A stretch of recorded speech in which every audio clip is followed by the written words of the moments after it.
Good morning. आज हम वैद्युत आवेश एवं क्षेत्र, electric charge and field, NCERT chapter 1 के वीडियो 25 लेकर के मिल रहे हैं।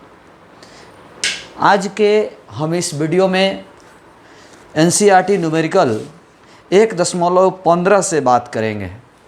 पिछला क्लास में हम एनसीईआरटी न्यूमेरिकल 1.13 तक बनाए थे और आज के हम इस वीडियो में एनसीईआरटी न्यूमेरिकल 15 से बात करेंगे, 15 से बनाना स्टार्ट करेंगे। इससे पहले हम आपको बता दें कि लाइव क्लास मंडे से स्टार्ट होगा, सोमवार से स्टार्ट होगा। लाइव क्लास सोमवार से स्टार्ट होगा और सोमवार से लाइव क्लास जो स्टार्ट होगा उसकी टाइमिंग अलग होगी। लाइव क्लास जो सोमवार से स्टार्ट होगा उसकी टाइमिंग अलग होगी। लाइव क्लास सोमवार से 10 से 11 और 11 से 12 होगा। लाइव क्लास की टाइमिंग सोमवार को 10 से 11 और 11 से 12 होगी। एक बार फिर से आप लोग याद रखें, लाइव क्लास सोमवार को 10 से 11 और 11 से 12 रहेगा, केवल सोमवार के लिए। मंगलवार जब आएगा तो मंगलवार के लाइव क्लास की टाइमिंग कुछ और होगी। मंगलवार को लाइव क्लास कुछ और समय पर हो सकता है, लेकिन सोमवार को याद रखिएगा कि 10 से 11 और 11 से 12 2 घंटा हम लाइव क्लास पढ़ाएंगे। फिर से एक बार बता दें, लाइव क्लास सोमवार से स्टार्ट करेंगे और 2 घंटा लाइव क्लास चलेगा, 10 से 11 और 11 से 12। यही 2 समय रहेगा लाइव क्लास का। सब लोग इस बात को जरूर याद रखिएगा। सोमवार को, मंगलवार से समय अलग होगा। मंगलवार को समय हम चेंज कर सकते हैं। चलिए हम लोग न्यूमेरिकल देखते हैं, ध्यान दीजिएगा। 1.15 नंबर एनसीईआरटी का न्यूमेरिकल कहता है एक समान विद्युत क्षेत्र E बराबर 3 × 10 के पावर 3। चलिए देखते हैं, E बराबर 1.15 नंबर न्यूमेरिकल है। E बराबर 3 × 10 के पावर 3 आई कैप न्यूटन पर कूलम पर विचार कीजिए। इस क्षेत्र के 10 सेंटीमीटर भुजा वाला, फर्स्ट प्रश्न, इस क्षेत्र के 10 सेंटीमीटर भुजा वाला 10 सेंटीमीटर भुजा वाला वर्ग के उस पार्श्व से जिसका तल YZ तल के समानांतर है गुजरने वाला फ्लक्स कितना होगा। तो क्षेत्रफल निकाल लेते हैं, भुजा स्क्वायर। क्षेत्रफल बराबर 10 × 10 के पावर -2 का स्क्वायर। तो A बराबर 10 के पावर -1 का स्क्वायर। जब पावर का पावर हो तो पावर में गुना होता है, तो 10 के पावर -2 आई कैप मीटर स्क्वायर। चलिए पहले हम लोग यहीं तक समझते हैं, उसके बाद बात करेंगे। फ्लक्स का मान निकालना है, पूछ रहा है फ्लक्स कितना होगा। चलिए सबसे पहले हम बात करते हैं विद्युत क्षेत्र के। विद्युत क्षेत्र दिया हुआ है E बराबर 3 × 10 के पावर 3 आई कैप न्यूटन पर कूलम। E बराबर 3 × 10 के पावर 3 आई कैप न्यूटन पर कूलम। बहादुर, E बराबर 3 × 10 के पावर 3 आई कैप न्यूटन पर कूलम जो दिया हुआ है, इसको समझने की कोशिश करें। इसमें आई कैप लगा हुआ है तो आपको पता होगा एक्स अक्ष की ओर दिशा बताने के लिए आई कैप का इस्तेमाल होता है। यानी आई कैप लगा हुआ है, इसका मतलब दिशा बता रहा है एक्स अक्ष की ओर। आई कैप लगा हुआ है, इसका मतलब हुआ कि दिशा बता रहा है एक्स अक्ष की ओर। जे कैप लगा हुआ है, इसका मतलब हुआ कि दिशा बता रहा है वाई अक्ष की ओर। और के कैप लगा हुआ है, इसका मतलब हुआ कि दिशा बता रहा है जेड अक्ष की ओर। आई कैप लगा हुआ है, इसका मतलब हुआ कि एक्स अक्ष की ओर। जे कैप मतलब वाई अक्ष की ओर, के कैप मतलब जेड अक्ष की ओर। तो यहाँ पर विद्युत क्षेत्र में आई कैप लगा हुआ है, इसका मतलब हुआ कि विद्युत क्षेत्र की दिशा होती है आई कैप, एक्स अक्ष की ओर दिया हुआ है। विद्युत क्षेत्र की दिशा है आई कैप, मतलब एक्स अक्ष की ओर विद्युत क्षेत्र की दिशा है। इसके बाद 10 सेंटीमीटर भुजा का वर्ग है तो उसका क्षेत्रफल निकाल लिए, भुजा स्क्वायर। 10 × 10 के पावर -2 का होल स्क्वायर। ये 10 के पावर -2 मीटर बदलने के लिए आया है। 10 के पावर -1 का स्क्वायर। पावर का पावर हो तो पावर में गुना होता है, तो -1 × 2 यानी 10 के पावर -2। इसमें भी हम आई कैप लगा दिए हैं, इसको समझना जरूरी है। इसमें भी हमने आई कैप लगाया है। क्यों लगाया है? क्योंकि इस क्षेत्रफल का जो तल है, इस क्षेत्रफल का जो सतह है, वाई जेड तल के समानांतर है। इस क्षेत्रफल का जो तल है वो वाई जेड तल के समानांतर है। चलिए हम आपको एक एग्जाम्पल समझने की कोशिश करते हैं। ये एक्स अक्ष है, ये एक्स अक्ष है ये वाला, ये वाई अक्ष है और ये जेड अक्ष है। चलिए समझते हैं। ये एक्स अक्ष है, ये वाई अक्ष है और ये जेड अक्ष है। बहादुर, ये एक्स अक्ष, ये वाई अक्ष, ये जेड अक्ष, X Y Z, X Y Z, X Y Z. तो बहादुर एक्स वाई जेड जो दिया हुआ है, तो ये तल जो आप देख रहे हो, इसको बनाने के लिए एक्स और वाई शामिल है, इसको कहेंगे एक्स वाई तल। जिसको बनाने में एक्स और वाई शामिल है उसको कहेंगे एक्स वाई तल। यदि इस तल की बात करें, यहाँ जो तल है इसमें वाई और जेड शामिल है, तो इसको कहेंगे वाई जेड तल, वाई जेड तल कहेंगे। और इसको बनाने में एक्स और जेड शामिल है तो इसको एक्स जेड तल कहेंगे। इसको बनाने में एक्स और जेड शामिल है तो एक्स जेड तल कहेंगे। इसको बनाने में एक्स और वाई शामिल है तो एक्स वाई तल कहेंगे। और इसको बनाने में वाई और जेड शामिल है तो वाई जेड तल कहेंगे। तीन तल होते हैं, एक्स वाई तल, एक्स जेड तल और वाई जेड तल। इसको बनाने में एक्स और वाई शामिल है तो एक्स वाई तल। इसको बनाने में एक्स और जेड शामिल है एक्स जेड तल। इसको बनाने में वाई और जेड शामिल है वाई जेड तल। अब हम लोग समझना शुरू करते हैं, ध्यान देना शुरू करते हैं कि बहादुर एक्स वाई तल पर लंब है जेड। एक्स वाई तल के क्षेत्रफल की दिशा हो जाएगी जेड की ओर। क्यों? क्योंकि एक्स वाई तल पर लंब है जेड। एक्स वाई तल पर लंब है जेड। एक्स जेड तल पर लंब है वाई। एक्स जेड तल पर लंब है वाई। वाई जेड तल पर लंब है एक्स। वाई जेड तल पर लंब है एक्स। एक्स वाई पर लंब है Y. Y Z, X Z पर लंब है वाई और वाई जेड पर लंब है एक्स। यानी क्षेत्रफल की दिशा सतह के लंबवत होती है तो एक्स वाई तल की दिशा जेड की ओर होगी। वाई जेड तल की लंब की वाई जेड तल की लंब की दिशा एक्स की ओर होगी और एक्स जेड तल की लंब की दिशा वाई की ओर होगी। बहादुर याद रखिएगा, प्रश्न में वाई जेड तल की बात किया है। फिर से एक बार चर्चा कर दें। तल तीन है, एक्स वाई तल, वाई जेड तल, एक्स जेड तल। एक्स वाई तल पर लंब है जेड, एक्स जेड तल पर लंब है वाई, वाई जेड तल पर लंब है एक्स। क्षेत्रफल की दिशा सतह के लंबवत होती है। क्षेत्रफल की दिशा सतह के लंबवत होती है। तो क्षेत्रफल की दिशा जब सतह के लंबवत होती है तो हम कह सकते हैं कि एक्स वाई तल की दिशा जेड की ओर होगी, एक्स जेड तल की दिशा वाई की ओर होगी और एक्स वाई जेड के तल की दिशा एक्स की ओर होगी। तो इस प्रश्न में दिया हुआ है कि तल जो है वाई जेड तल के समानांतर है। जो सतह है वाई जेड तल के समानांतर है, इसलिए क्षेत्रफल की दिशा एक्स अक्ष की ओर होगा क्योंकि वाई जेड तल पर लंब एक्स होता है, इसीलिए क्षेत्रफल में आई कैप लगा है। इतना जो ज़्यादा हमें स्पीच दिए वो इस बात को केवल बताने के लिए कि यहाँ पर आई कैप कैसे हुआ है। हम केवल ये बताने के लिए इतना देर से स्पीच दिए कि यहाँ पर आई कैप कैसे लगा, क्षेत्रफल की दिशा एक्स अक्ष की ओर कैसे होगा। तो क्षेत्रफल की दिशा एक्स अक्ष की ओर इसलिए होगा क्योंकि इसका तल वाई जेड के समानांतर है और वाई जेड पर लंब होता है एक्स, इसलिए क्षेत्रफल की दिशा एक्स अक्ष की ओर है। तो विद्युत क्षेत्र भी है एक्स अक्ष की ओर, क्षेत्रफल भी है एक्स अक्ष की ओर। विद्युत क्षेत्र है एक्स अक्ष की ओर, क्षेत्रफल भी है एक्स अक्ष की ओर, दोनों एक ही दिशा में है, थीटा बराबर 0 डिग्री। विद्युत क्षेत्र है एक्स अक्ष की ओर, क्षेत्रफल भी है एक्स अक्ष की ओर, दोनों एक ही दिशा में हो गया, थीटा बराबर 0 डिग्री। तो फाई निकालना है, फाई बराबर ई ए कॉस थीटा, फाई बराबर ई ए कॉस थीटा। तो फाई बराबर ई का मान दिया हुआ है 3 गुना 10 के पावर 3, ए का मान दिया है 10 के पावर -2 और कॉस थीटा का मान 0 डिग्री। कॉस 0 डिग्री का मान 1 और 3 दहा 30 हो जाएगा, 30 Newton metre square per coulomb. गुना भाग कर लेना है, आंसर आ गया। इसी में बी नंबर प्रश्न क्या कह रहा है, 1.15 का बी क्या कह रहा है, ध्यान दीजिएगा। 15 का बी कह रहा है इस वर्ग से गुजरने वाला फ्लक्स कितना होगा।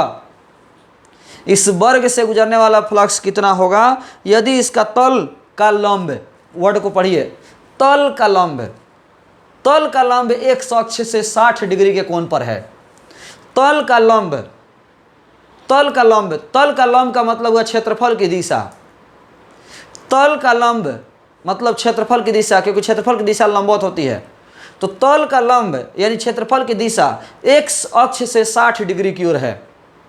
क्षेत्रफल की दिशा एक्स अक्ष से 60 डिग्री की ओर है। अब विद्युत क्षेत्र तो है एक्स अक्ष की ओर। क्षेत्रफल की दिशा तल का लंब, तल का लंब मतलब क्षेत्रफल की दिशा, तल का लंब मतलब क्षेत्रफल की दिशा, और क्षेत्रफल की दिशा एक्स अक्ष से 60 डिग्री के कोण पर है। क्षेत्रफल की दिशा एक्स अक्ष से 60 डिग्री के कोण पर है।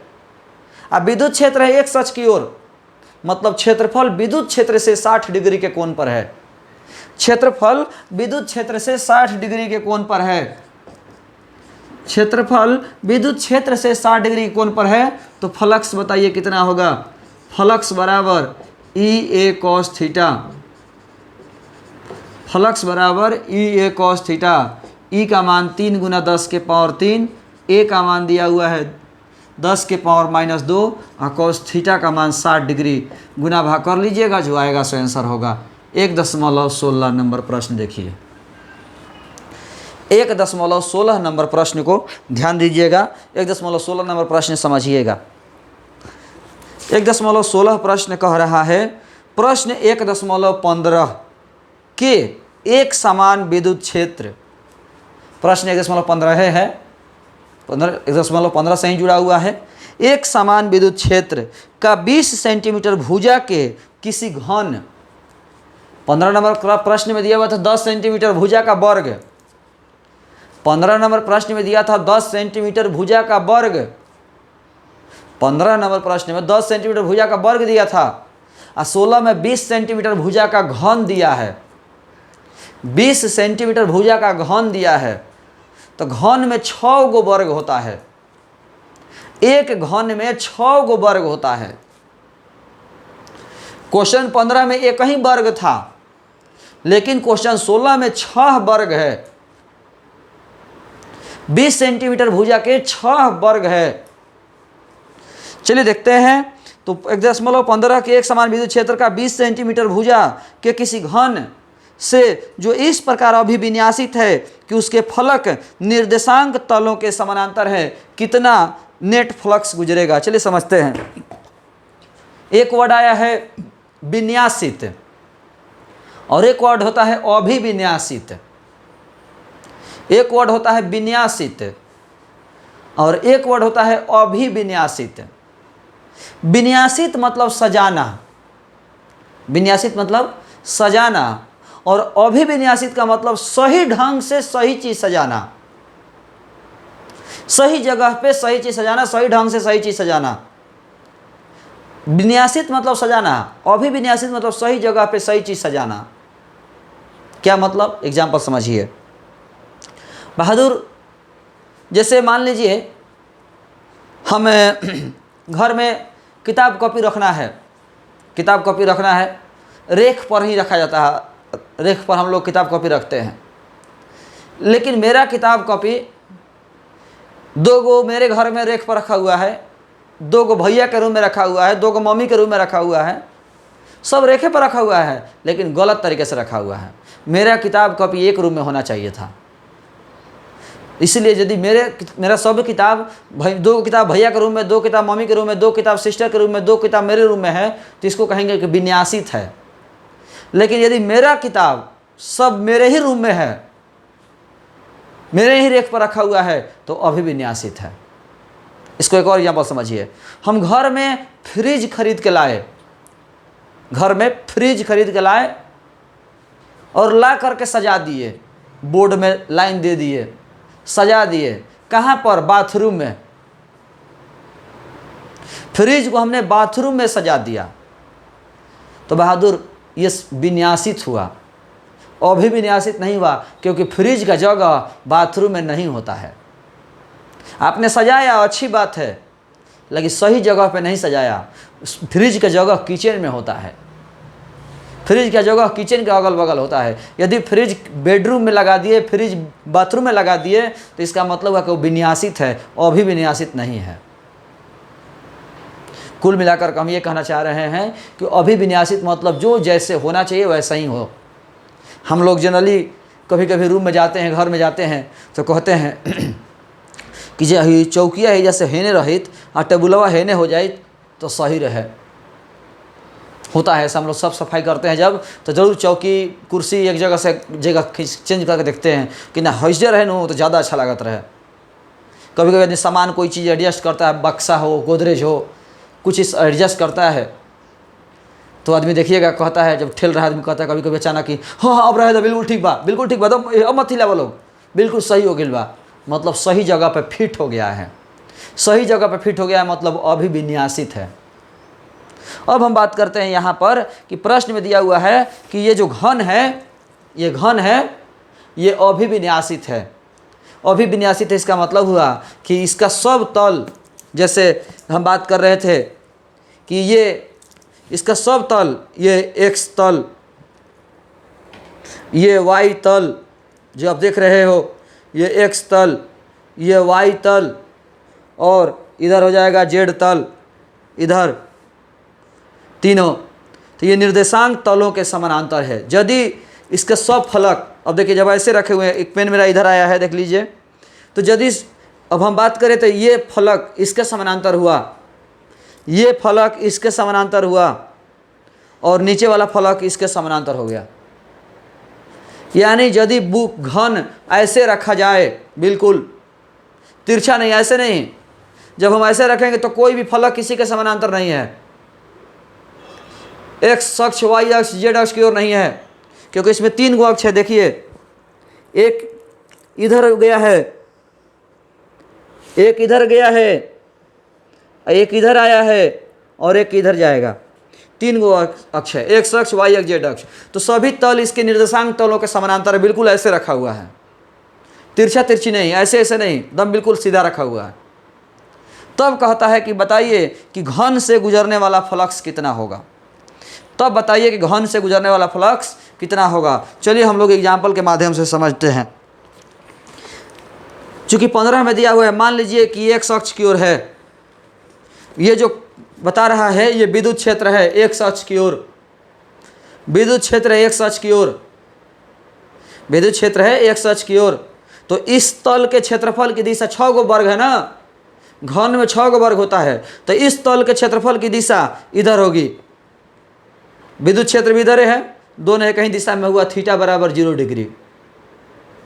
इस तल के क्षेत्रफल की दिशा इधर होगी, अब विद्युत क्षेत्र भी इधर है, दोनों एक ही दिशा में है, थीटा बराबर 0 डिग्री। इस तल के क्षेत्रफल की दिशा इधर होगी, इस तल के क्षेत्रफल की दिशा इधर होगी, विद्युत क्षेत्र इधर है, 90 डिग्री का कोण बना। इस तल के क्षेत्रफल की दिशा इधर होगी, विद्युत क्षेत्र इधर है, 90 डिग्री का कोण बना। इस तल के क्षेत्रफल की दिशा इधर होगी, विद्युत क्षेत्र इधर है, 90 डिग्री का कोण बना। इस तल के क्षेत्रफल की दिशा इधर होगी, विद्युत क्षेत्र इधर है, 90 डिग्री का कोण बना। और इस तल के क्षेत्रफल की दिशा इधर होगी, विद्युत क्षेत्र उधर है, 180 डिग्री का कोण बना। यानी ये वाला 0 डिग्री, ये 180 डिग्री, ये 90 डिग्री, 90 डिग्री, 90 डिग्री, 90 डिग्री, यानी 4 गो सतह का 90 डिग्री कोण बना, एक सतह का 0 डिग्री कोण बना, और एक सतह का 90 डिग्री कोण बना, सॉरी 180 डिग्री कोण बना। चलिए हम लोग देखते हैं। प्रश्न 16 में दिया हुआ है कि 20 सेंटीमीटर भुजा का घन है, तो इसका क्षेत्रफल हो जाएगा 1 वर्ग का, घन में 6 गो वर्ग होता है, तो 1 वर्ग का क्षेत्रफल हो गया भुजा स्क्वायर, 1 वर्ग का क्षेत्रफल हो गया भुजा स्क्वायर, 20 गुना 10 के पावर -2 का होल स्क्वायर, ए बराबर 400 गुना 10 के पावर -4 मीटर स्क्वायर। विद्युत क्षेत्र तो ऑलरेडी दिया हुआ है एक्स अक्ष की ओर, विद्युत क्षेत्र ऑलरेडी दिया हुआ है एक्स अक्ष की ओर।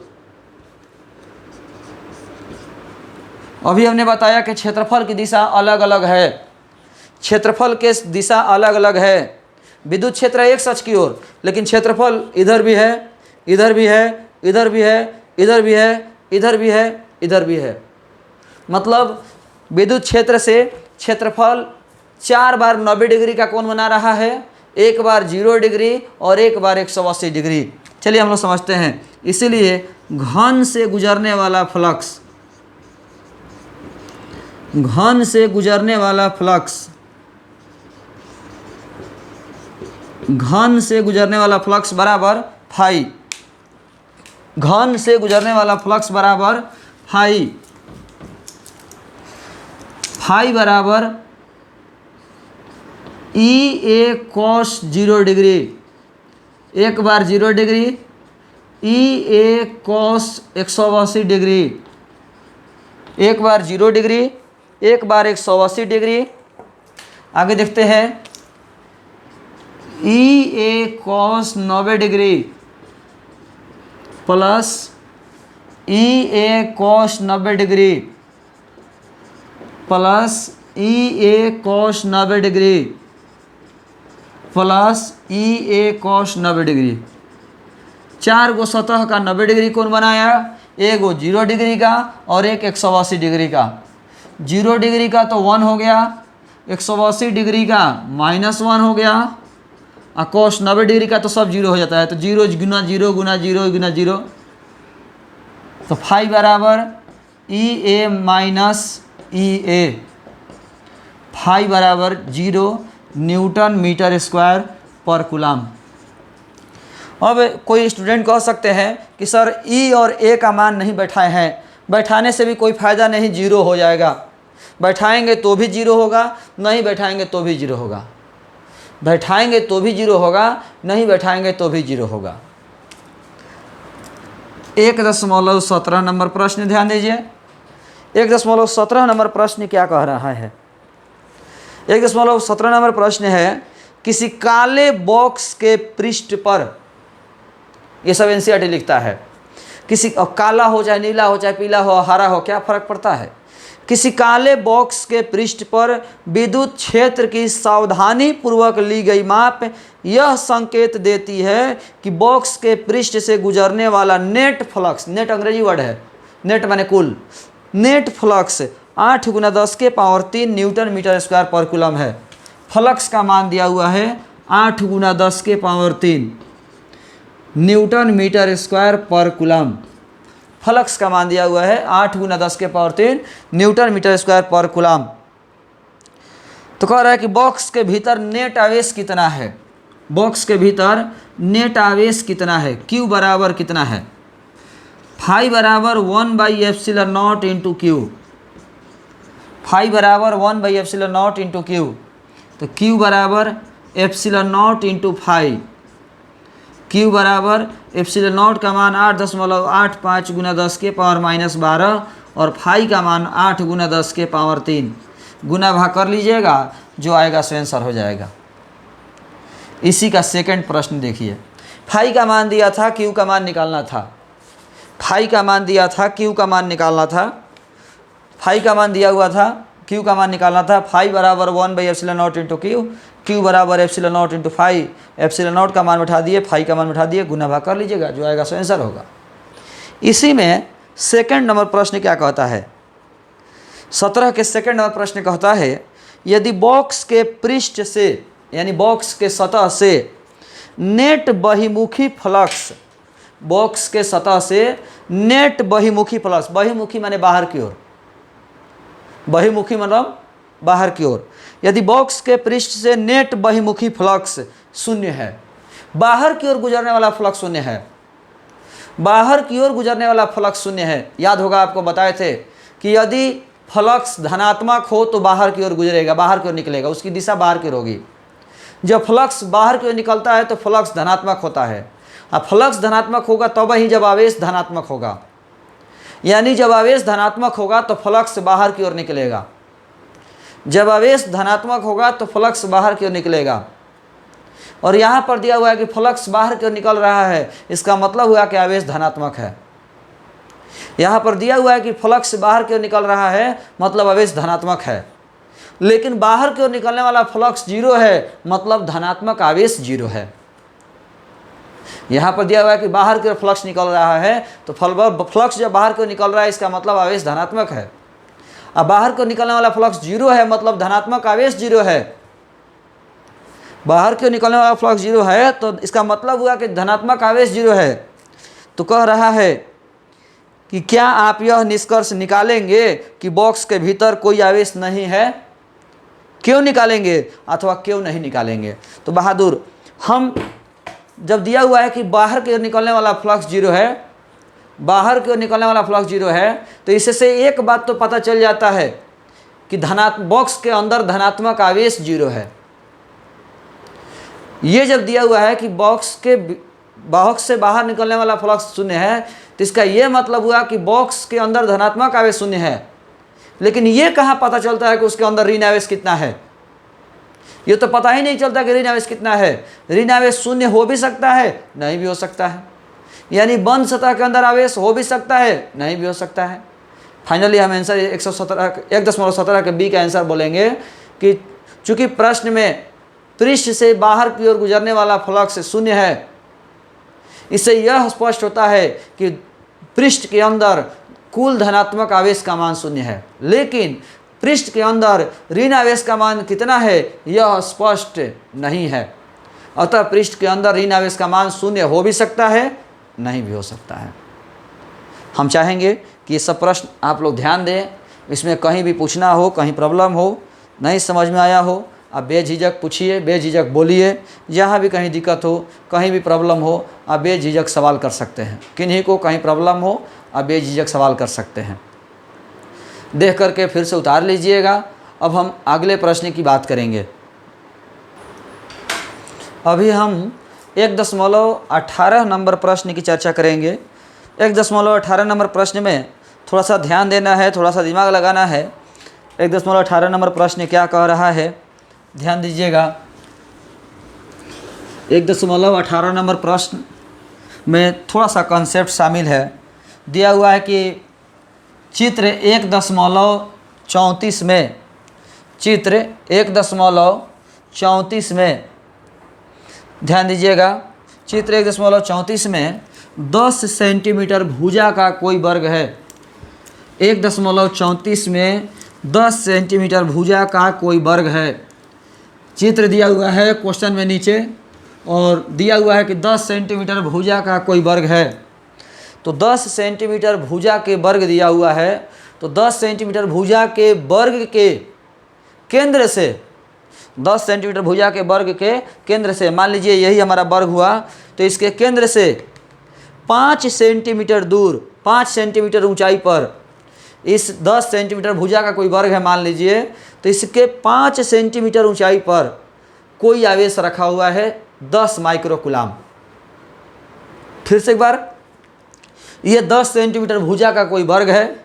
इस वर्ग के केंद्र से 5 सेंटीमीटर की ऊंचाई पर आवेश रखा हुआ है 10 माइक्रोकूलाम। तो कह रहा है कि बताइए इस वर्ग से गुजरने वाला फ्लक्स कितना है। बताइए कि इस वर्ग से गुजरने वाला फ्लक्स कितना है। 10 सेंटीमीटर भुजा का कोई वर्ग है, 10 सेंटीमीटर भुजा का कोई वर्ग है, उसके केंद्र से 5 सेंटीमीटर की ऊंचाई पर कोई आवेश रखा हुआ है। तो कह रहा है कि बताइए कि इस वर्ग से गुजरने वाला फ्लक्स कितना है। तो बहादुर हमने मान लिया 5 गो वर्ग, और ये एक वर्ग दिया हुआ है, हम 5 गो वर्ग और ले लिए, और पांचों वर्ग को एक इधर, एक इधर, एक इधर, एक इधर और एक इधर लगा दिए। पूरा बॉक्स बन जाएगा, एक डिब्बा बन जाएगा, घन बन जाएगा। फिर से एक बार, 10 सेंटीमीटर भुजा का कोई वर्ग दिया है, इसके केंद्र से 5 सेंटीमीटर की ऊंचाई पर कोई आवेश रखा हुआ है, 5 सेंटीमीटर की ऊंचाई पर कोई आवेश रखा हुआ है। तो बहादुर इस वर्ग से गुजरने वाला फ्लक्स कितना है। तो हमने क्या किया, 5 गो वर्ग और माना अपने से। 5 वर्ग मान करके, पांचों वर्ग, एक वो यहाँ, एक यहाँ, 2, 3, 4 और 5 बंद हो गया, डब्बा बंद हो गया। तो 10 सेंटीमीटर भुजा का जब वर्ग हम बनाए रखे 5 गो, तो जो आवेश रखा हुआ था वो 5 सेंटीमीटर की दूरी पर रखा हुआ था। यहाँ से 5 सेंटीमीटर दूरी पर था, केंद्र से 5 सेंटीमीटर की दूरी पर था। तो जब 10 सेंटीमीटर भुजा का वर्ग रखेंगे, 10 सेंटीमीटर भुजा का वर्ग रखेंगे, तो जो आवेश है वो बंद सतह के अंदर आ जाएगा, वो बॉक्स के अंदर आ जाएगा, क्योंकि वो 5 सेंटीमीटर दूरी पर है। और जो वर्ग है वो 10 सेंटीमीटर भुजा का है, जो वर्ग है वो 10 सेंटीमीटर भुजा का है, और आवेश रखा हुआ है 5 सेंटीमीटर दूरी पर। इसका मतलब हुआ कि आवेश जो है वो पृष्ठ के अंदर है, बंद सतह के अंदर है। चलिए ध्यान देते हैं। माना 10 सेंटीमीटर भुजा का कोई 10 सेंटीमीटर भुजा का कोई घन है, 10 सेंटीमीटर भुजा का कोई घन है। प्रश्न में दिया था वर्गे है, लेकिन हम 5 को वर्ग मान करके एक घन की कल्पना कर लिए, 5 वर्ग मान करके एक घन की कल्पना कर लिए। अतः दिया गया आवेश,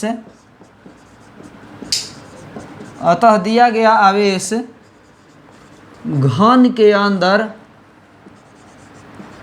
दिया गया आवेश घन के अंदर आ जाता है, दिया गया आवेश घन के अंदर आ जाता है। जो दिया गया आवेश है वो घन के अंदर आ जाता है। अतः घन से गुजरने वाला फ्लक्स, अतः घन से गुजरने वाला फ्लक्स, घन से गुजरने वाला फ्लक्स कितना है? तो फाई। घन से गुजरने वाला फ्लक्स कितना है? फाई। फाई बराबर 1/ε0 इंटू क्यू। चाहे ऐसे मत लीजिए, घन से गुजरने वाला फ्लक्स 1/ε0 इंटू क्यू। तो बहादुर घन से गुजरने वाला फ्लक्स दिया हुआ है, घन से गुजरने वाला फ्लक्स दिया है, और हमें वर्ग से गुजरने वाला फ्लक्स चाहिए। घन से गुजरने वाला फ्लक्स दिया है, हमें वर्ग से गुजरने वाला फ्लक्स चाहिए। तो घन में 6 गो वर्ग होता है, 6 गो वर्ग से गुजरने वाला ये फ्लक्स है, 6 वर्ग से गुजरने वाला फ्लक्स है। हमें 1 वर्ग से गुजरने वाला फ्लक्स चाहिए। ये 6 वर्ग से गुजरने वाला फ्लक्स है, हमें 1 वर्ग से गुजरने वाला फ्लक्स चाहिए। तो हम क्या करेंगे? 6 से भाग दे देंगे। इसीलिए वर्ग से गुजरने वाला फ्लक्स, वर्ग से गुजरने वाला फ्लक्स बराबर फाई। फाई बराबर 1/ε0 इंटू क्यू। फाई बराबर 1/ε0 इंटू क्यू। इसमें 6 से भाग दे देंगे, जो आएगा उसमें 6 से भाग दे देंगे। तो फाई बराबर क्यू का मान दिया है 10 माइक्रोकूलम, 10 × 10 के पावर -6 बाटा ε0 का मान 8.85 × 10 के पावर -12 गुना में 6। जो भी आएगा उसमें 6 से भाग दे दिए, Newton metre square per coulomb. पहले हमने घन की कल्पना किया और घन से गुजरने वाला फ्लक्स निकाल लिया, घन की कल्पना किया और घन से गुजरने वाला फ्लक्स निकाल लिया। घन से गुजरने वाला फ्लक्स मतलब 6 गो सतह से गुजरने वाला फ्लक्स, घन से गुजरने वाला फ्लक्स मतलब 6 सतह से गुजरने वाला फ्लक्स। तो 6 गो वर्ग से गुजरने वाला फ्लक्स दिया हुआ है, और हमें चाहिए 1 वर्ग से गुजरने वाला फ्लक्स। तो 6 से भाग दे दिए, 6 वर्ग से गुजरने वाला फ्लक्स दिया था तो हम 6 से भाग दे दिए, 1 वर्ग से निकल गया। चलिए अगला हम प्रश्न की बात करते हैं। 1.18 था, 1.19 नंबर प्रश्न की बात करते हैं। 1.19 नंबर प्रश्न कह रहा है कि 2 माइक्रोकूलाम का कोई बिंदु आवेश, 2 माइक्रोकूलाम का कोई बिंदु आवेश किसी किनारे पर 9 सेंटीमीटर किनारे वाले किसी घनीय गाउसीय पृष्ठ के केंद्र पर स्थित है। 2 माइक्रोकूलाम का आवेश है, आवेश दिया है 2 माइक्रोकूलाम, और ये जो आवेश है 9 सेंटीमीटर भुजा वाले किसी घन के अंदर स्थित है। 2 माइक्रोकूलाम का कोई आवेश है जो 9 सेंटीमीटर भुजा वाले किसी घन के केंद्र पर स्थित है, घन के केंद्र के अंदर है। तो बताइए कि घन से गुजरने वाला नेट फ्लक्स कितना है, फाई कितना है? तो घन से गुजरने वाला फ्लक्स बराबर 1/ε0 इंटू क्यू, 1/ε0 इंटू क्यू। तो फाई बराबर 1/ε0 का मान 8.85 × 10 के पावर -12, क्यू का मान 2 × 10 के पावर -6 गुना भाग कर दीजिए, जो आएगा सो आंसर होगा। अब इस न्यूमेरिकल से ये पता चला कि यहाँ पर भुजा जो दिया हुआ है 9 सेंटीमीटर, भुजा जो दिया है 9 सेंटीमीटर, इसका तो कहीं इस्तेमाल ही नहीं हुआ। इसका मतलब हुआ कि किसी बंद सतह से गुजरने वाला फ्लक्स, किसी बंद सतह से गुजरने वाला फ्लक्स बंद सतह के आकार पर निर्भर नहीं करता। मतलब 9 सेंटीमीटर की जगह पर 50 सेंटीमीटर होता ना तो आंसर उतना ही आता, 20 सेंटीमीटर भी होता ना तो आंसर उतना ही आता, 40 सेंटीमीटर भी होता ना तो आंसर उतना ही आता। यानी एक ऑब्जेक्टिव यहाँ से आ गया। ऑब्जेक्टिव आप नोट कर सकते हैं कि किसी बंद सतह से गुजरने वाला फ्लक्स बंद सतह के आकार पर निर्भर नहीं करता है। किसी बंद सतह से गुजरने वाला फ्लक्स बंद सतह के आकार पर निर्भर नहीं करता है, इसीलिए यहाँ पर 9 सेंटीमीटर का इस्तेमाल नहीं हुआ। गुना भाग कर लीजिएगा। 1.20 नंबर प्रश्न देखिए। 1.20 नंबर प्रश्न कहता है किसी बिंदु आवेश के कारण उस बिंदु को केंद्र मानकर खींचे गए 10 सेंटीमीटर त्रिज्या के गोलीय गाउसीय पृष्ठ पर वैद्युत फ्लक्स इतना है। 10 सेंटीमीटर त्रिज्या के गोलीय गाउसीय पृष्ठ पर विद्युत फ्लक्स का मान दिया हुआ है -1 × 10⁻³ newton metre square per coulomb. 10 centimetre त्रिज्या के गोलीय गाउसीय पृष्ठ पर वैद्युत फ्लक्स का मान इतना है। पहला प्रश्न, यदि गाउसीय पृष्ठ की त्रिज्या दोगुनी कर दी जाए तो पृष्ठ से कितना फ्लक्स गुजरेगा। यदि त्रिज्या को डबल कर दिया जाए, 10 से 20 कर दिया जाए तो फ्लक्स का मान कितना होगा। यदि त्रिज्या डबल कर दिया जाए तो फ्लक्स का मान कितना होगा। तो अभी जस्ट हमने बताया कि आकार पर फ्लक्स का मान निर्भर नहीं करता है। अभी हमने जस्ट बताया कि आकार पर फ्लक्स का मान निर्भर नहीं करता है, यानी फ्लक्स जो है अपरिवर्तित रहेगा, अपरिवर्तित होगा। क्योंकि अपरिवर्तित क्यों होगा, क्योंकि फ्लक्स से बंद सतह से गुजरने वाला फ्लक्स, बंद सतह से गुजरने वाला फ्लक्स बंद सतह से गुजरने वाला फ्लक्स बंद सतह के आकार पर निर्भर नहीं करता है, बंद सतह के आकार पर निर्भर नहीं करता है। अभी हमने बताया कि बंद सतह से गुजरने वाला विद्युतीय फ्लक्स बंद सतह के आकार पर निर्भर नहीं करता, इसलिए त्रिज्या डबल भी कर दीजिएगा, 4 गुना भी कर दीजिएगा तो भी विद्युत फ्लक्स का मान नहीं बदलेगा, विद्युत फ्लक्स का मान उतना ही रहेगा। सेकंड प्रश्न 1.20 का सेकंड प्रश्न कह रहा कि यदि बॉक्स के कहा गया, सेकंड प्रश्न कह रहा कि बिंदु आवेश का मान कितना होगा, क्यू का मान कितना होगा। तो सूत्र होता है फाई बराबर 1/ε0 इंटू क्यू, फाई बराबर 1/ε0 इंटू क्यू, तो क्यू बराबर हो जाएगा ε0 इंटू फाई। तो क्यू बराबर ε0 का मान 8.8 5 × 10⁻−12 और फाई का मान 1 × 10⁻3। यहाँ पर आवेश का मान, फाई का मान माइनस में दिया है, इसीलिए आवेश का मान ऋणात्मक होगा। जो भी आएगा आवेश का मान ऋणात्मक होगा। 1.21 नंबर प्रश्न देखिए। 1.21 नंबर प्रश्न कह रहा है, ध्यान दीजिएगा, 10 सेंटीमीटर त्रिज्या के चालक गोले पर अज्ञात परिमाण का आवेश है। 10 सेंटीमीटर त्रिज्या के कोई गोला है, एक गोला है जिसकी त्रिज्या दिया हुआ है 10 सेंटीमीटर, एक गोला है जिसकी त्रिज्या दिया हुआ है 10 सेंटीमीटर और इस गोला पर अज्ञात परिमाण का आवेश है। मतलब इस गोला पर कितना आवेश है ये पता नहीं है, इस गोला पर कितना आवेश है ये पता नहीं है। यदि गोले के केंद्र से 20 सेंटीमीटर दूरी पर, गोले के केंद्र से 20 सेंटीमीटर दूरी पर कोई बिंदु P है जहां विद्युत क्षेत्र दिया हुआ है, गोले के केंद्र से 20 सेंटीमीटर दूरी पर कोई बिंदु P है जहां विद्युत क्षेत्र दिया हुआ है, तो कह रहा है कि गोले पर नेट आवेश कितना है। आप ध्यान दीजिएगा, त्रिज्या दिया हुआ है 10 सेंटीमीटर, गोले के केंद्र से दूरी दिया हुआ है 20 सेंटीमीटर, विद्युत तीव्रता का मान दिया है 1.5 × 10⁻³ न्यूटन पर कूलम। 1.5 × 10⁻³ न्यूटन पर कूलाम। लेकिन ध्यान रहे कि अंदर की ओर दिया हुआ है, अंतर्मुखी। विद्युत तीव्रता अंदर की ओर है, मतलब आकर्षण है, खींचेगा। तो विद्युत तीव्रता अंदर की ओर खींचेगा कब? जब आवेश का मान ऋणात्मक हो, तब।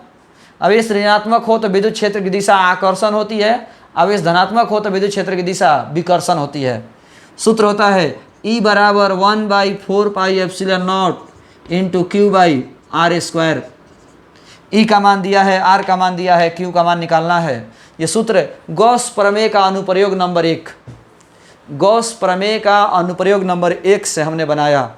10 सेंटीमीटर त्रिज्या का कोई गोला दिया था और केंद्र से 20 सेंटीमीटर दूरी पर कोई बिंदु दिया था जहां पर विद्युत क्षेत्र दिया हुआ है। केंद्र से 20 सेंटीमीटर दूरी पर कोई बिंदु P है जहां विद्युत क्षेत्र दिया हुआ है। तो विद्युत क्षेत्र इतना दिया हुआ है, त्रिज्या दिया हुआ है E बराबर 1/4πε0 Q/r²। E का मान दिया है, R का मान दिया है, Q का मान निकालना है, गुना भाग कर लीजिएगा, आएगा जो आंसर होगा। इस प्रकार बोर्ड पर आप देख सकते हैं 1.18, 1.19, 1.20 और 1.21 नंबर प्रश्न बना दिया हमने। जिनको भी कहीं पूछना होगा, कहीं प्रॉब्लम होगा, कहीं कन्फ्यूजन होगा, आप बेझिझक सवाल कर सकते हैं। इसको उतारने के लिए आप स्क्रीनशॉट भी ले सकते हैं, पुश भी करके उतार सकते हैं। ऐसे हम नोट्स भेज भी दिए हैं ग्रुप में, जो आपका मन करे जैसे उतारना उतार लीजिएगा। इसके आगे हम 1.22 देखते हैं, ध्यान दीजिएगा। अभी हम 1.22 नंबर प्रश्न की बात कर रहे हैं, ध्यान दीजिएगा। दिया हुआ है 1.22 में 2.4 मीटर व्यास दिया है 2.4 मीटर, तो त्रिज्या हो जाएगा 1.2 मीटर। 2.4 मीटर व्यास के किसी एक समान आवेशित चालक गोले का पृष्ठीय आवेश घनत्व, पृष्ठीय आवेश घनत्व मतलब सिग्मा, पृष्ठीय आवेश घनत्व मतलब सिग्मा दिया हुआ है माइक्रो कूलाम प्रति मीटर स्क्वायर। तो पहला प्रश्न, गोले पर आवेश कितना है, Q का मान कितना है। सिग्मा बराबर आवेश बटा क्षेत्रफल, सिग्मा बराबर आवेश बटा क्षेत्रफल, आवेश बराबर सिग्मा इंटू क्षेत्रफल, आवेश बराबर सिग्मा इंटू क्षेत्रफल हो जाएगा 4πr², 4πr²। सिग्मा का मान दिया है, R का मान दिया है, गुना भाग कर लीजिएगा, जो आएगा सो आंसर होगा। सेकंड प्रश्न, गोले के पृष्ठ से निर्गत कुल वैद्युत फ्लक्स क्या होगा, कुल फ्लक्स कितना होगा। फाई बराबर 1/ε0 इंटू Q, फाई बराबर 1/ε0 इंटू Q। Q का मान यहाँ से जो सॉल्व करेंगे तो आएगा, वही Q का मान यहाँ रख देंगे। Q का मान जो यहाँ सॉल्व करेंगे, सिग्मा का मान दिया हुआ है, R का मान दिया हुआ है, रख करके जो सॉल्व करेंगे, जो भी Q का मान आएगा वो यहाँ रखेंगे तो फाई का मान निकल जाएगा। जो भी Q का मान आएगा वो यहाँ रखेंगे तो फाई का मान निकल जाएगा। आप मान रख करके निकाल सकते हो। 1.23 नंबर प्रश्न देखिए। 1.23 नंबर प्रश्न दिया हुआ है कि कोई अनंत रैखिक आवेश 2 सेंटीमीटर दूरी पर, दूरी दिया है 2 सेंटीमीटर, 2 सेंटीमीटर दूरी पर 9 × 10⁴ न्यूटन पर कूलाम विद्युत क्षेत्र उत्पन्न करता है। 9 × 10⁴ न्यूटन पर कूलाम विद्युत क्षेत्र उत्पन्न करता है। तो कह रहा है कि रैखिक आवेश घनत्व ज्ञात कीजिए, लैम्डा ज्ञात कीजिए। आवेश का रैखिक घनत्व लैम्डा ज्ञात कीजिए। सूत्र होता है E बराबर 1/4πε0 2 λ/r, 1/4πε0 2 λ/r। E का मान दिया है, R का मान दिया हुआ है, लैम्डा का मान निकालना है। कहाँ से? तो गॉस प्रमेय के अनुप्रयोग नंबर 2 से। कहाँ से? गॉस प्रमेय का अनुप्रयोग नंबर 2 से। दूरी दिया हुआ था, विद्युत क्षेत्र दिया हुआ था, आवेश का रैखिक घनत्व निकालना था, लैम्डा निकालना था। सूत्र हमने बैठा दिया, सॉल्व कर देंगे, आंसर आ जाएगा। 1.24 प्रश्न देखिएगा। 1.24 नंबर जो प्रश्न है वो एग्जाम के दृष्टि से इम्पोर्टेंट है। 1.24 नंबर प्रश्न थ्योरी के रूप में भी पढ़ना है और ऑब्जेक्टिव के रूप में भी।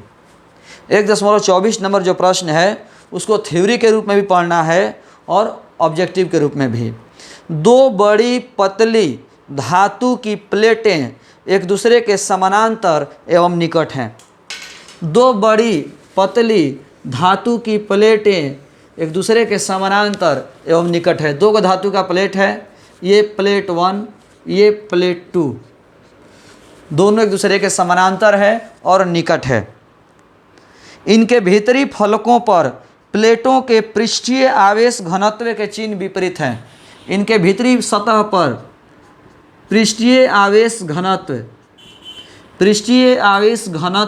के चिन्ह विपरीत हैं, मतलब एक वो धनात्मक है तो एक वो ऋणात्मक है, तथा इनका परिमाण 17 × 10⁻22 कूलाम पर मीटर स्क्वायर है। दोनों में सिग्मा दिया हुआ है, दोनों के पृष्ठीय आवेश घनत्व का मान दिया हुआ है, सिग्मा का मान दिया है 17 × 10⁻22 कूलाम पर मीटर स्क्वायर। पहली प्लेट के बाह्य क्षेत्र में, दूसरी प्लेट के बाह्य क्षेत्र में तथा प्लेटों के बीच में विद्युत क्षेत्र E ज्ञात कीजिए। 3 प्रश्न दिया हुआ है। फर्स्ट प्रश्न है, पहला प्लेट के बाहर निकालिए विद्युत क्षेत्र, यहाँ पर कितना होगा, यहाँ पर विद्युत क्षेत्र कितना होगा। तो धन आवेश, पहले इसके कारण विद्युत क्षेत्र निकालेंगे तो विकर्षण होगा, ये इसके कारण निकालेंगे तो विकर्षण होगा, धक्का देगा अपने से दूर मतलब इधर। इसके कारण विद्युत क्षेत्र निकालेंगे तो धक्का देगा अपने से दूर मतलब इधर। ऋण आवेश के कारण, इसके कारण विद्युत क्षेत्र निकालेंगे तो आकर्षण होगा, खींचेगा अपनी ओर मतलब इधर। दोनों हो गया विपरीत दिशा में, दोनों हो गया विपरीत दिशा में, तो विपरीत दिशा में हो गया तो माइनस होगा। इसीलिए बिंदु P पर कुल विद्युत क्षेत्र, बिंदु P पर कुल विद्युत क्षेत्र बराबर E बराबर E1 माइनस E2। क्यों? क्योंकि विपरीत है, विपरीत है इसलिए minus 1/2 sigma by epsilon not minus 1/2 sigma by epsilon not घट जाएगा, 0 हो जाएगा। और सवाल है कि sir 1/2 sigma by epsilon not कहाँ से आया, 1/2 सिग्मा बाई एप्सिलॉन नॉट कहाँ से आया। तो 1/2 सिग्मा बाई एप्सिलॉन नॉट जो है हम पढ़ाए हैं आवेश के अनुप्रयोग 3, गॉस प्रमेय का अनुप्रयोग 3 में पढ़ाया है हमने कि आवेश के समतल चादर के कारण किसी बिंदु पर विद्युत क्षेत्र, आवेश के समतल चादर के कारण किसी बिंदु पर विद्युत क्षेत्र, आवेश के समतल चादर के कारण किसी बिंदु पर विद्युत क्षेत्र 1/2 सिग्मा बाई एप्सिलॉन नॉट होता है। तो दोनों विपरीत दिशा में है इसीलिए घट गया है, और दोनों बराबर है तो 0 हो गया। सेकंड प्रश्न में दिया हुआ है, दूसरी प्लेट के बाह्य क्षेत्र में, दूसरी प्लेट के बाह्य क्षेत्र में अबरी बार जो है ये दोनों प्लेट, ये है फर्स्ट प्लेट, सेकंड प्लेट, इस पर भी सिग्मा, इस पर भी सिग्मा, एक पर धनात्मक एक पर ऋणात्मक, एक पर धनात्मक एक पर ऋणात्मक। इस बार दिया हुआ है कि बिंदु P जो है दूसरी प्लेट के बाह्य क्षेत्र में है, तो इसके कारण निकालेंगे तो विकर्षण होगा, धक्का देगा अपने से दूर मतलब इधर। ऋण आवेश आकर्षण होगा, खींचेगा अपनी ओर मतलब इधर। फिर से दोनों विपरीत दिशा में है। बिंदु P पर कुल विद्युत क्षेत्र, बिंदु P पर कुल विद्युत क्षेत्र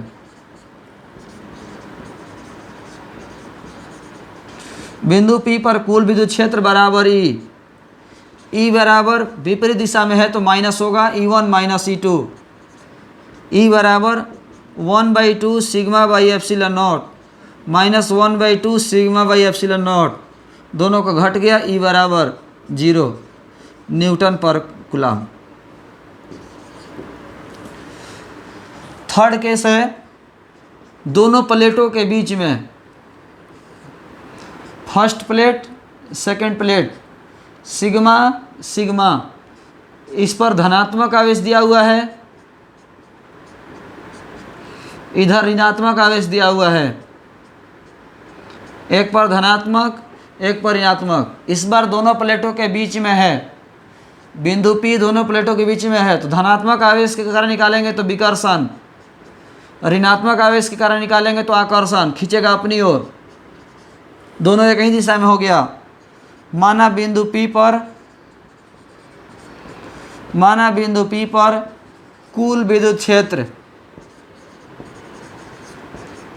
बिंदु P पर कुल विद्युत क्षेत्र बराबर E बराबर E1 प्लस E2। E बराबर E1 प्लस E2, दोनों एक ही दिशा में है। धन आवेश के कारण निकालेंगे तो विकर्षण धक्का देगा अपने से दूर, और ऋण आवेश के कारण निकालेंगे तो आकर्षण होगा, खींचेगा अपनी ओर। दोनों एक ही दिशा में हो गया, इसलिए प्लस। तो 1/2 sigma by epsilon not plus 1/2 sigma by epsilon not, दोनों को जोड़ देंगे तो हो जाएगा sigma by epsilon not. Sigma का मान दिया है 17 गुना 10 के पावर माइनस 22, सिग्मा का मान 17 गुना 10 के पावर माइनस 22, एप्सिलॉन नॉट का मान 8.85 गुना 10 के पावर माइनस 12। गुना भाग कर लीजिएगा, सॉल्व करके जो आएगा सो आंसर होगा। ये आपको जरूर याद रखिएगा कि धन आवेश के कारण विद्युत क्षेत्र की दिशा विकर्षण, यानी धन आवेश के कारण अपने से दूर होगा और ऋण आवेश के कारण अपनी ओर होगा। प्रश्न हो सकता है कि दोनों पर धन आवेश दे के प्रश्न पूछ दे। इस प्रश्न में तो एगो प्लेट पर धन है, एगो पर माइनस है, लेकिन हो सकता है कि दोनों पर प्लस दे दे, हो सकता है दोनों पर माइनस दे दे और प्रश्न पूछ सकता है। इसीलिए कंसेप्ट समझिएगा। दोनों प्लेटों पर धन आवेश भी दे के पूछ सकता है, दोनों प्लेटों पर ऋण आवेश दे करके भी पूछ सकता है। इसीलिए कहीं भी प्रॉब्लम हो समझने की कोशिश कीजिएगा, और यदि कहीं सवाल हो तो आप बेझिझक सवाल कर सकते हैं, बेझिझक सवाल पूछ सकते हैं। कहीं भी किन्हीं को प्रॉब्लम हो आप सवाल कर सकते हैं, सवाल पूछ सकते हैं। ये जरूर याद रखिएगा। हमें एनसीईआरटी का मेरा क्वेश्चन समाप्त हुआ। अब अगला 2-3 वीडियो जो है एक्स्ट्रा न्यूमेरिकल का वीडियो बनाकर डालेंगे हम। इसके बाद जो वीडियो डालेंगे वो एनसीईआरटी के न्यूमेरिकल नहीं होंगे, एक्स्ट्रा न्यूमेरिकल के वीडियो होंगे, एक्स्ट्रा न्यूमेरिकल के वीडियो। तो पहले हम कल के वीडियो में एक सेट बनवा देंगे, कल के वीडियो में एक सेट बनवाएंगे और 1-2 को एक्स्ट्रा न्यूमेरिकल बनवाएंगे। नेक्स्ट वीडियो में एक सेट और एक 2-4 को न्यूमेरिकल बनवा देंगे हम। लाइव क्लास सोमवार को चलेगा 10 से 11 और 11 से 12। लाइव क्लास सोमवार को चलेगा 10 से 11 और 11 से 12। सोमवार के लिए समय है 10 से 11 और 11 से 12। तो आज के इस वीडियो में इतना ही। धन्यवाद।